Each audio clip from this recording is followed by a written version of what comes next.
வணக்கம் நண்பர்களே. இது முதல்வர் ஸ்டாலின் அவர்களுக்கான வீடியோ தான். ஈரோடு இடைத்தேர்தலில் வெற்றி பெற்றதை வேறு விதமாக சித்தரித்து நாம் இன்னும் பலமாக இருக்கிறோம், நம் திராவிட மண் இது, நம் மண்ணில் வேறு யாரும் வேறுவிட முடியாது, பாருங்கள் பெரியாரை பற்றி ஒருவர் பேசினார், அவரால் வெற்றி பெற இயலவில்லை என்று ஸ்டாலினுக்கு மயக்க ஊசி போடுவார்கள். எனக்கு தெரிந்து நிறைய மயக்கம் கொடுப்பாங்க. இந்த வெற்றியை வேறு விதமாக சித்தரித்து காட்டுவார்கள். அவருடைய இயல்பிலிருந்து நழுவி ஆகா நாம் பலமோடு தான் இருக்கிறோம் என்று நம்பும் அளவுக்கு பேசுவார்கள். ஐயா ஸ்டாலின் அவர்கள் மிக மிக கவனமாக இருக்க வேண்டிய நேரம் இது. எந்த விஷயத்தில்? ஈரோடு வெற்றி விஷயத்தில். அப்படி என்ன கவனமாக இருக்கணும்? எப்போதும் போல் சேனல் சப்ஸ்கிரைப் பண்ணாதவங்க சப்ஸ்கிரைப் பண்ணிக்கோங்க, நோட்டிஃபிகேஷன் பெல் பதிவு பண்ணுங்கள், அப்போ தான் உங்களுக்கு தொடர்ந்து என்னுடைய வீடியோக்கள் வந்து சேரும். பிடிச்சிருந்தால் லைக் பண்ணி ஷேர் பண்ணுங்கள். சரி, இப்போது ஈரோடு இடைத்தேர்தலில் வெற்றி பெற்றது, சந்திரகுமார் வெற்றி பெற்றதுக்கான காரணம், முதல் காரணம் அவர் ஆளுங்கட்சியை சேர்ந்தவர் என்பது. இது யாராலும் மறுக்க முடியாது. அதனால் இன்னும் இருக்கிறது ஒரு வருஷத்துக்குள்ளே தான் ஆட்சி இருக்குது, இதில் போய் மாற்றி இது போடுவானே என்ற ஒரு சாதாரண மனப்பாங்கு எல்லாத்துக்கும் இருக்கும். அது ஒரு ஸ்டஃப்னாக கூட இருக்கலாம், அதில் மாற்றுக்கிறது இல்லை. அவர் வெற்றி பெற்றதுக்கான காரணங்கள் அது ஒன்று. மற்றபடி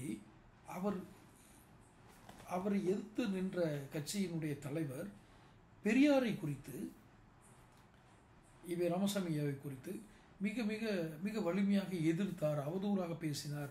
அதனால்தான் நமக்கு பெரியார் மண்ணிலேயே அவரை தோல்வியடை செய்துவிட்டார்கள் என்று யாராவது ஸ்டாலின் அவர்களிடம் கூறினால், ஸ்டாலின் அவர்களே, முதல்வரே, மிக மிக கவனமாக இருங்கள், அது உண்மை அல்ல.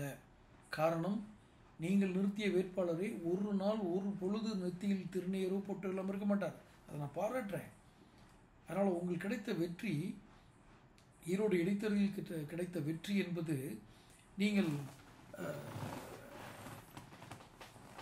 பெரியார் மண்ணுக்காக கிடைத்த வெற்றி என்று யாராவது கூறினால் மிக மிக மிக மிக கவனமாக இருங்கள். உங்களை ஏமாற்றுகிறார்கள் என்று அர்த்தம். இன்னொரு மாபெரும் கசப்பான உண்மை, முதல்வர் ஸ்டாலின் அவர்களுக்கு அந்த கசப்பான உண்மையை ஏற்றுக்கொள்வதில் சற்று தயக்கம் இருக்கும்.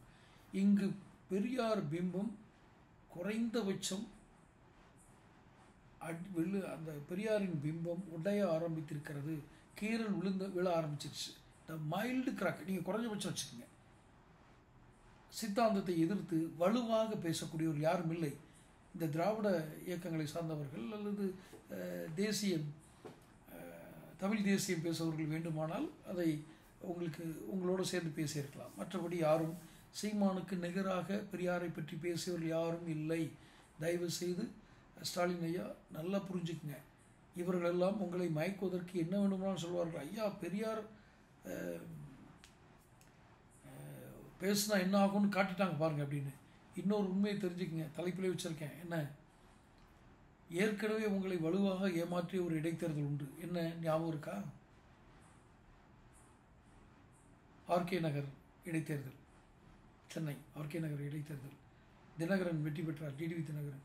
நீங்கள் 3வது இடத்துக்கு தள்ளப்பட்டீர்கள். ஐ திங்க் டெபாசிட் கூட கிடைக்கலன்னு நினைக்கிறேன். திமுக டெபாசிட் இழந்தது. ஆனால் அதற்கு முன்னால் எத்தனை வலிமையான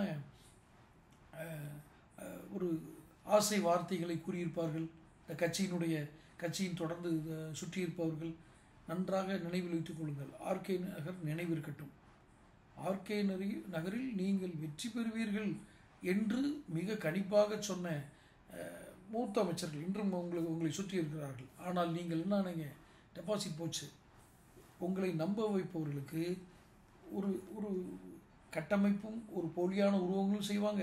இந்த வெற்றிகளை உங்களிடம் தவறான உதாரணங்களை கூறி நாம் மிக பலமாக இருக்கிறோம் என்று நம்ப வைப்பார்கள். நான் திமுக ஜெயிக்கிறதுக்காக சொல்லலை.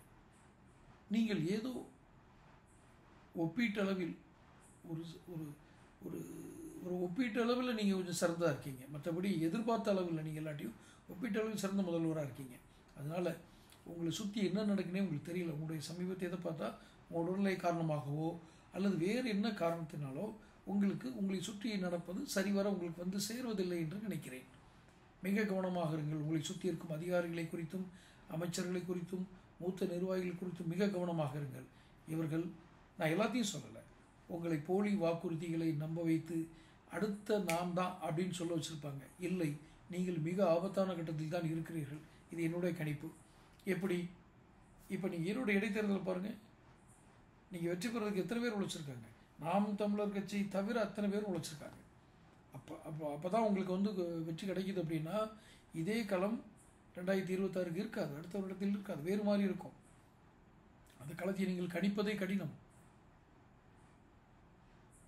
ஆக இந்த ஈரோடு இடைத்தேர்தலை வைத்து யாராவது உங்களை நாம் பலமாக இருக்கிறோம் என்று சொன்னால், முடிந்தால் ஓங்கி ஒரு அறை விடுங்க, போய் அமரல் அப்படின்னு. ஏன்னா பொய் சொல்கிறார்கள். நீங்கள் பலவீனமாக இருப்பீர்கள் என்பதுதான் சந்திரகுமாருடைய முகம் காட்டுகிறது. அவர் கடவுள் மறுப்பு கொள்கைக்கு எதிரானவர் அல்ல.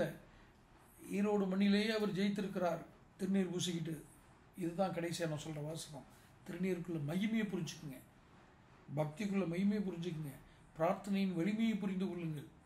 இப்போ நீங்கள் போயிட்டு இந்துக்கள்லாம் நாங்கள் வந்து இந்துக்களை வந்து சரியாக எங்களுக்கு இது இல்லை, உண்மையான இந்துக்கள் எங்கிட்ட தான் இருக்கிறாங்க. எல்லா வேட்பாளரும் திருநீர் பூசிட்டு தான் வருவாங்க. இனிமேல் உங்களுடைய 2026 சட்டசபை தேர்தலில் உங்கள் வேட்பாளர்கள் அத்தனை பேரும் திருநீர் பூசி வருவார்கள். நீங்கள் என்ன பண்ணணும்? பெரியாரை எதுக்குறோம், பெரியாரை ஏற்றுக்கிட்டோம் சொல்லிகிட்டே வரணும். ஆனால் அவர்கள் அப்படித்தான் செய்வார்கள். உங்களுக்கு அதை எப்படி புரிய வைப்பதுன்னு எனக்கு தெரியல. பட் எனி காஸ்ட் நீங்கள் சற்று எச்சரிக்கையாக இருக்க. நீங்கள் உங்களுடைய மகன் துணை முதலமைச்சராக இருக்கக்கூடிய உங்கள் மகன் கூட உங்களுக்கு பலமாக இல்லை. நீங்கள் அவரை நம்பி ஏதேனும் அவரை புகழ்ந்தால் அல்லது அவரை பற்றி அவர் திறமையானவர் என்று கூறினால் நீங்கள் பெருமகிழ்ச்சி அடையலாம் தந்தையாக. ஆனால் உண்மையில் அவர் அதாவது கருணாநிதி அளவுக்கு ஸ்டாலின் இல்லை, ஸ்டாலினில் பாதி கூட உதயநிதி இல்லை. இது தேய்ந்து வரும் ஒரு கட்சியாகத்தான் இருக்கிறது. நான் இதை நிறைய போட்டிருக்கேன். இதை ஏதோ நான் காழ்ப்புணர்ச்சி இல்லை, திமுக பிடிக்காதனால அப்படின்னு நினைப்பாங்க. நிறைய இதுக்கு முன்னாடி போட்டிருக்கேன், நீங்கள் தேடி பாருங்கள். என்னோடய சேனலை தேடி பாருங்கள். திமுக காரங்களுக்கு நான் என்னோடய சேனலில் நான் போட்டிருக்கிற திமுக குறித்த என்னென்ன இது போட்டிருக்கேன்றதை தேடி பாருங்கள். உங்களுக்கே தெரியும், ஓ இத்தனை உண்மைகள் இதில் இருக்கிறதா அப்படின்னு. அதனால் உங்களை சுற்றி இருக்கிறவங்க உங்களை ஏமாற்றும் விதமாக உங்களுடைய அப்படியே நீங்கள் பூரிச்சு போகிற மாதிரி சொல்லுவாங்க. தயவு செய்து நீங்கள் மிக கூர்மையாக கூராய்வும் சீராய்வும் செய்து வேட்பாளர்களை தேர்ந்தெடுங்கள். உங்களோடு திருநீர் பட்டைகளோடும் குங்குமத்தோடும் ஒரு ஆன்மீக அடையாளங்களோடும் வேட்பாளர்கள் வருவார்கள். அவர்களையும் நீங்கள் அழைத்து கொண்டு போய் ஓட்டு கேட்க வேண்டிய விஷயங்கள் வரும். நீங்கள் அப்போது அதுக்கு என்ன சமாதானம் கூறுவீர்கள் எனக்கு தெரியாது. ஆனால் பெரியார் பிம்பம் இங்கு உடைக்கப்படுகிறது. குறைந்தபட்சம் கீரல் விழ தொடங்கிவிட்டது. அது 2026 உடையும் அபாயம் மிக அதிகமாக இருக்கிறது. நீங்கள் எச்சரிக்கையாக இருங்கள். அடுத்து தொடர்ந்து சேனல் பாருங்கள், சப்ஸ்கிரைப் பண்ணுங்கள், நோட்டிஃபிகேஷன் பில் பதிவு பண்ணுங்கள். அப்போ தான் அடுத்தடுத்த வீடியோக்கு உங்களுக்கு கிடைக்கும். தொடர்ந்து வீடியோ பார்க்குறதுனா நீங்கள் லைக் பண்ணி ஷேர் பண்ணுங்கள். நன்றி.